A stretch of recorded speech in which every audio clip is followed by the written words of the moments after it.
warahmatullahi wabarakatuh. Alhamdulillahirrabbilalamin. Assalatu wassalamu ala asyrafil anbiya'i wal mursalin Sayyidina Muhammadi wa ala alihi wa sahbihi ajma'in. Amma ba'du. Syukur kita ucapkan atas nikmat kesehatan dan kesempatan yang Allah berikan kepada kita sehingga kita masih bisa melaksanakan kuliah yang mana dengan situasi seperti sekarang ini. Pada kesempatan kali ini, saya Nimatul Husnia, PAI 5C, akan menyampaikan materi presentasi yang berjudul Pengembangan dan Pengelolaan Sumber Belajar. Sebelumnya, saya juga ingin mengucapkan terima kasih kepada Ibu Niken sebagai dosen pengampu dan kepada teman-teman sekalian.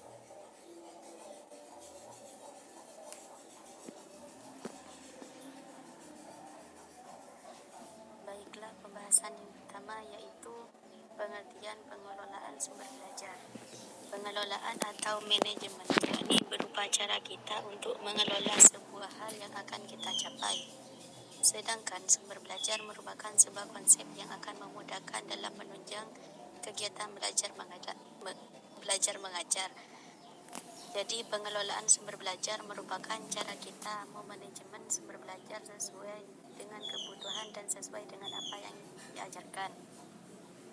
Pengaplikasiannya atau caranya agar sumber belajar dapat dikelola sedemikian rupa dengan memanfaatkan sumber belajar sebagai bahan inovasi seorang pendidik untuk mengembangkannya melalui berbagai cara, yakni dapat dengan mudah menggunakan teknologi yang canggih di zaman sekarang, serta dapat menggunakan media pembelajaran, serta dapat juga menggunakan buku pelajaran tetapi dikemas dengan apik dan indah agar peserta didik dapat mengaplikasikannya dengan mudah di kemudian hari.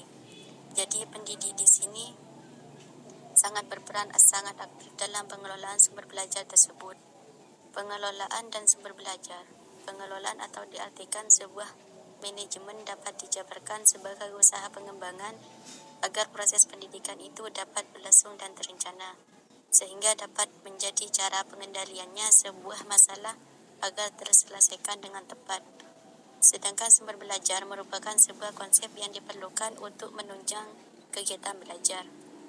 Dalam artikel yang ditulis Ali bahwasanya sumber belajar merupakan semua yang dapat dimanfaatkan untuk menunjang sebuah proses pembelajaran.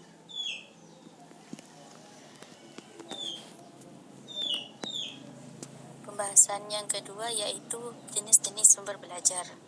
Association for Educational Communication and Technology membedakan 6 jenis sumber belajar yang dapat digunakan dalam proses belajar. Yang pertama yaitu pesan. Pesan merupakan sumber belajar yang meliputi pesan formal, yaitu pesan yang dikeluarkan oleh lembaga resmi seperti pemerintah atau pesan yang disampaikan guru dalam situasi pembelajaran. Pesan-pesan ini selain disampaikan secara lisan juga dibuat dalam bentuk dokumen seperti kurikulum, peraturan pemerintah, perundangan, GBPP, silabus, satuan pelajaran dan sebagainya. Pesan non-formal yaitu pesan yang ada di lingkungan masyarakat luas yang dapat digunakan sebagai bahan pembelajaran, misalnya cerita rakyat, legenda, ceramah oleh tokoh masyarakat dan ulama, prasasti, relief pada candi, kitab-kitab kuno dan peninggalan sejarah yang lainnya. Yang kedua yaitu orang. Semua orang pada dasarnya dapat berperan sebagai sumber belajar, namun secara umum dapat dibagi dua kelompok. Yang pertama, kelompok orang yang didesain khusus sebagai sumber belajar utama yang dididik secara profesional untuk mengajar seperti guru, konselor, instruktur, dan widyaswara, termasuk kepala sekolah, laboran, teknisi sumber belajar, pustakawan, dan lain-lain.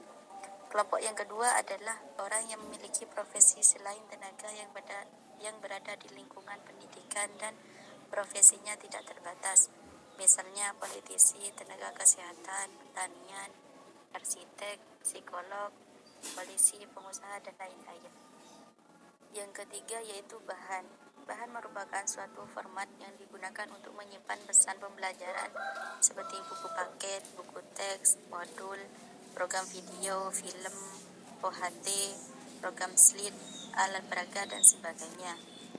Yang keempat yaitu alat. Alat yang dimaksud di sini adalah benda-benda yang berbentuk fisik, sering disebut juga dengan perangkat keras. Alat ini berfungsi untuk menyajikan bahan-bahan pada butir 3 di atas. Di dalamnya mencakup multimedia, proyektor, slide proyektor, OHP, film, dan sebagainya. Yang kelima yaitu teknik. Teknik yang dimaksud adalah cara prosedur yang digunakan orang dalam memberikan pembelajaran guna tercapai tujuan pembelajaran. Di dalamnya mencakup ceramah, permainan atau simulasi, tanya jawab, sosiodrama, dan sebagainya. Yang terakhir yaitu latar. Latar atau lingkungan yang berada di dalam sekolah maupun lingkungan yang berada di luar sekolah, baik yang sengaja dirancang maupun yang tidak secara khusus disiapkan untuk pembelajaran. Termasuk di dalamnya adalah pengaturan ruang, pencahayaan, ruang kelas, perpustakaan, laboratorium, halaman sekolah, kebun sekolah, lapangan sekolah, dan sebagainya. Sumber belajar yang diuraikan di atas merupakan komponen-komponen yang dapat dimanfaatkan untuk pembelajaran, secara khusus untuk kategori bahan dan alat yang kita kenal sebagai software dan hardware, tak lain adalah media pendidikan. Pembahasan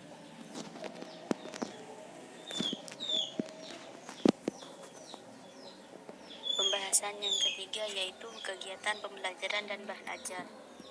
Kegiatan pembelajaran adalah suatu proses yang mengandung serangkaian kegiatan guru dan siswa atas dasar hubungan timbal balik yang berlangsung dalam situasi edukatif untuk mencapai tujuan tertentu.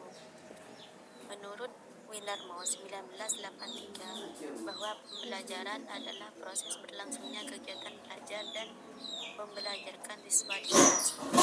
Pelaksanaan pembelajaran adalah interaksi guru dan siswa dalam rangka menyampaikan bahan pelajaran kepada siswa dan untuk mencapai tujuan pembelajaran. Dari definisi tersebut diketahui bahwa dalam proses pembelajaran terdapat beberapa unsur, di antaranya adalah pembelajaran sebagai sebuah proses yang bertujuan untuk membelajarkan siswa di dalam kelas. Dalam kegiatan pembelajaran terjadi proses interaksi yang bersifat edukatif antara guru dengan siswa. Kegiatan yang dilaksanakan tersebut bermuara pada satu tujuan, yaitu untuk mencapai tujuan pembelajaran yang telah ditetapkan sebelumnya. Pembahasan yang ketiga yaitu kegiatan pembelajaran dan bahan ajar. Kegiatan pembelajaran adalah suatu proses yang mengandung serangkaian. Pembahasan yang keempat yaitu pengembangan bahan ajar. Secara pedagogik terdapat 4 cara yang dapat dilakukan. Ini berdasarkan pernyataan Profesor Ricardus Eko Indrajit. Yang pertama, by development, yaitu membuat bahan ajar dari scratch karena yang ingin disampaikan sangat unik dan spesial. Bahan ajar by development ini, guru akan membuat bahan ajar dari nol atau dari tidak ada menjadi ada. Karena guru akan menerapkan sebuah bahan ajar yang spesifik, di mana bahan ajar tersebut merupakan ide original dari guru itu sendiri.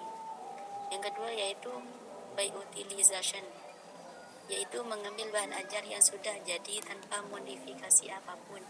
Bila guru memperoleh sebuah bahan ajar, maka guru akan menyampaikan bahan ajar tersebut dengan cara apa adanya tanpa embel-embel apapun. Misalnya guru mendapatkan referensi dari buku dari pemerintah untuk pembelajaran kurikulum 2013.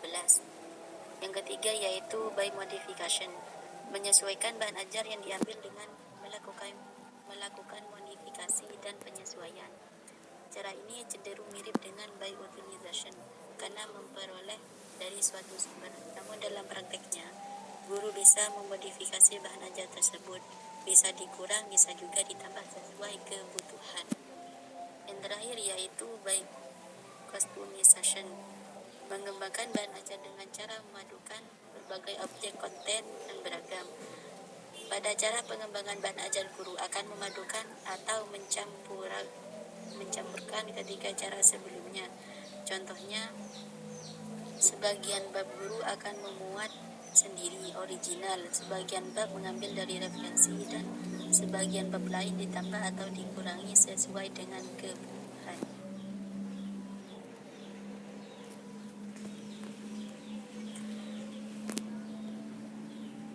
pembahasan yang terakhir, yaitu pengelolaan bahan ajar.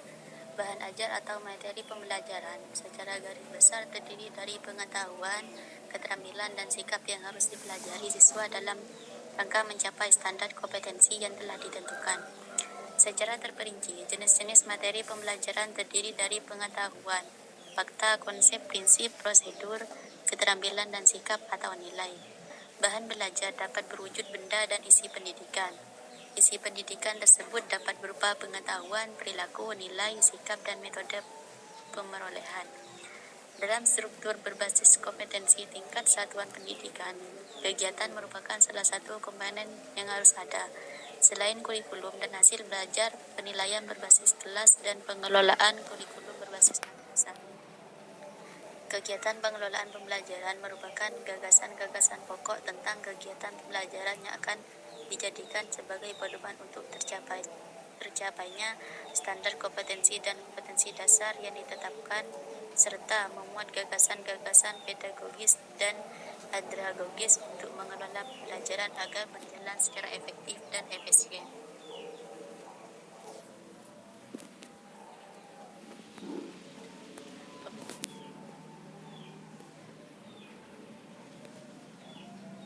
Mungkin cukup sekian yang dapat saya sampaikan. Saya berharap hasil presentasi yang saya berikan bisa bermanfaat untuk audiens.